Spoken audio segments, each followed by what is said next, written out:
আমি জুবিনকো অমৰত্বত আমিয়ে দিব লাগিব।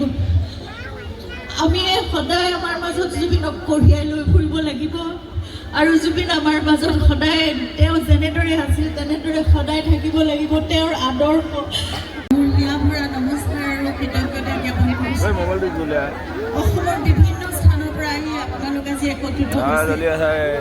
একমাহ পাৰ জুবিন আমাৰ মাজৰ পৰা গৈছে বুলিতো ক'ব নোৱাৰোঁ, কিন্তু এটা অভাৱনীয় ঘটনা ঘটি গ'ল, যিটো প্ৰায় একমাহ পাৰ হ'ল আৰু আপোনালোকে এতিয়াও সেই মৰম আশীৰ্বাদ প্ৰাৰ্থনা একেদৰে সদায় জনাই আছে তেওঁৰ বাবে, আমাৰ পৰিয়ালৰ বাবে, তেওঁৰ ন্যায়ৰ বাবে। যি ঘটিছিল সেই সকলোবোৰ আমি ভালদৰে জানিব লাগিব, সঁচাটো জানিব লাগিব। সেই সকলোবোৰৰ বাবে আপোনালোকেও এখন যুদ্ধ কৰি আছে, আমিও পৰিয়ালৰ সকলোৱে আমি জানিব বিচাৰিছোঁ আচলতে সঁচাকৈ সেই দিনটোত জুবিনৰ লগত কি হৈছে। আমাৰ মাজতো বহুত অন্তৰ্দ্বন্দ্ব চলি আছে, এয়া ভণ্টিও আছে লগত, আৰু আমি সকলোৱে বুজি পাওঁ আমাৰ অন্তৰৰ ভিতৰত কি চলি আছে। তাৰ উত্তৰ নিশ্চয় আমি পাম। এক আস্থাৰে শান্তিৰে ধৈৰ্যৰে আমি অপেক্ষা কৰিছোঁ। নিয়মত শুদ্ধভাৱে হওক, পানী নসৰকাকৈ আমি জুবিনকো অমৰত্বত আমিয়ে দিব লাগিব।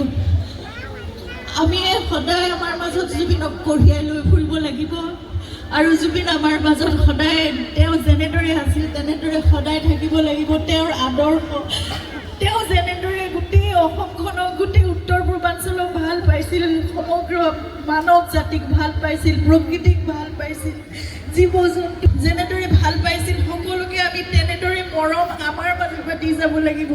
আমি ভাবিব লাগিব যে আজি এজন জুবিন নহয়, আমাৰ মাজত কোটি কোটি জীৱ জুবিনৰ, আমাৰ সকলোৰে আত্মাত জুবিন জীয়াই আছে আৰু সকলোতে জুবিনে আমাৰ আত্মা তেতিয়া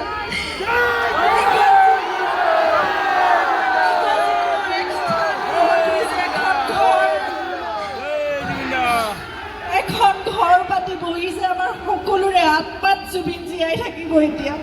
গতিকে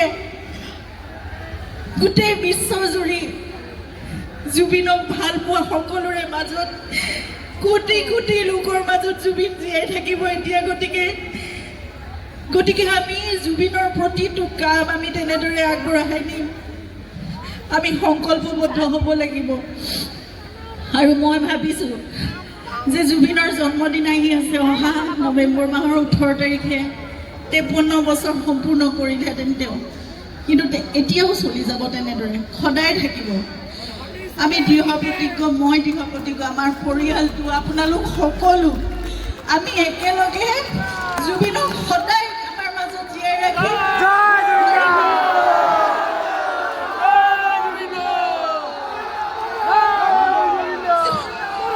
জুবিনে কৰিব বিচৰা সকলোবোৰ কাম আমি কৰি যাম।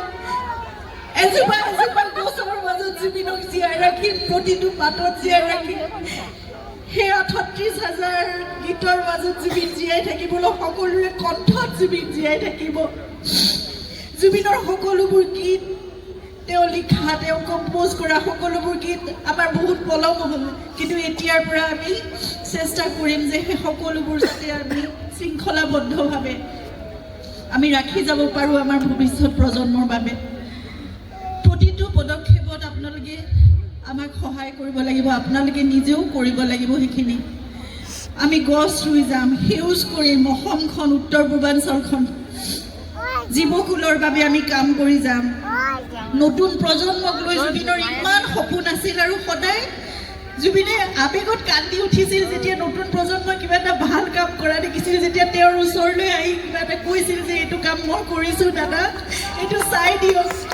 মোৰ ওচৰত আৱেগিক হৈ গধূলি ৰাতি আহি পেলাই মোৰ ওচৰত কৈ কান্দি যায়গৈ, চকু পানী ওলাই যায়গৈ। দেখিছানে, সিহঁতে ইমান ভাল কাম কৰিব পাৰে, মোৰ কিনো প্ৰতিভা আছে, সিহঁতৰ মাজত আৰু বহুত প্ৰতিভা আছে, সিহঁতে মোৰ অসমখনক বহুত দূৰলৈ লৈ যাব। গতিকে সেই সপোনবোৰ আমি পূৰা কৰিবই লাগিব।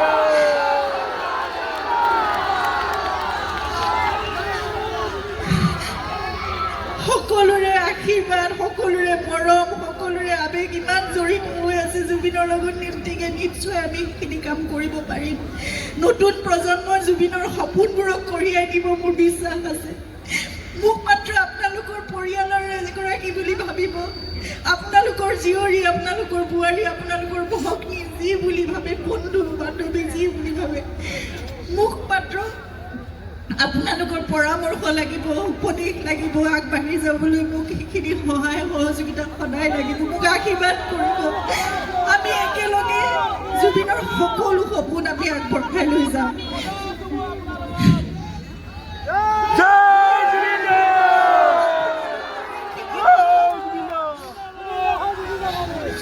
হাজাৰ হাজাৰ লোকৰ গুৰুবৰ দিয়ে আশীৰ্বাদ মৰম আছে কাৰণে আজি এটা মাহ মই আপোনালোকৰ মৰমৰ মাজতে জীয়াই আছো মই থিয় হৈছো আহি ইয়াত উপস্থিত হ'ব পাৰিছো নহ'লেতো আমাৰ ঘৰখন ঠান মান হৈ যোৱাৰ দৰে হৈছিল কিন্তু তথাপিতো আমি একেলগে আজি আপোনালোকৰ আগত থিয় হৈছো কাৰণ আপোনালোকে আমাৰ শক্তি আপোনালোকে আমাৰ সাহস আমি মুঠতে একেলগে কাম কৰি জুবিনক সদায় আমাৰ মাজত জীয়াই ৰাখিম মই প্ৰতিশ্ৰুতি দিছো মই সংকল্পবদ্ধ হৈছো আপোনালোকে মোক মাত্ৰ আশীৰ্বাদ দিব আৰু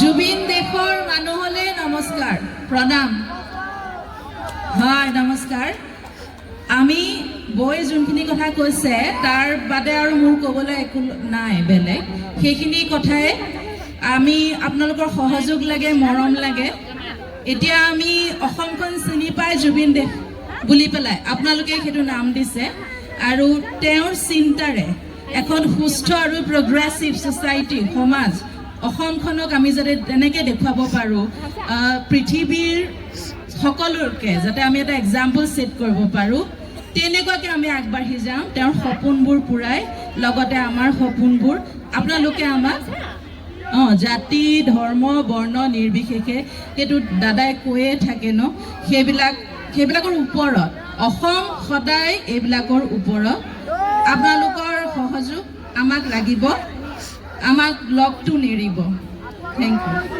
জয় জুবিন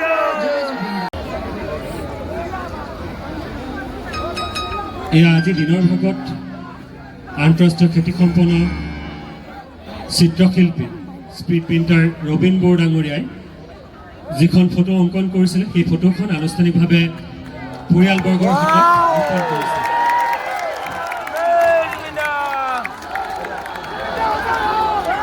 কিছু সময় পূৰ্বে অসমৰ বিভিন্ন প্ৰান্তৰ 2 শতাধিক বাঁহী বাদকে একেলগে জুবিনদাৰ গীতত সুৰৰ লহৰ তুৰি জুবিনদাৰ প্ৰতি শ্ৰদ্ধাঞ্জলি অৰ্পণ কৰিলে এতিয়া চিত্ৰশিল্পীৰ জৰিয়তে এখন বিশেষ চিত্ৰ জুবিনদাৰ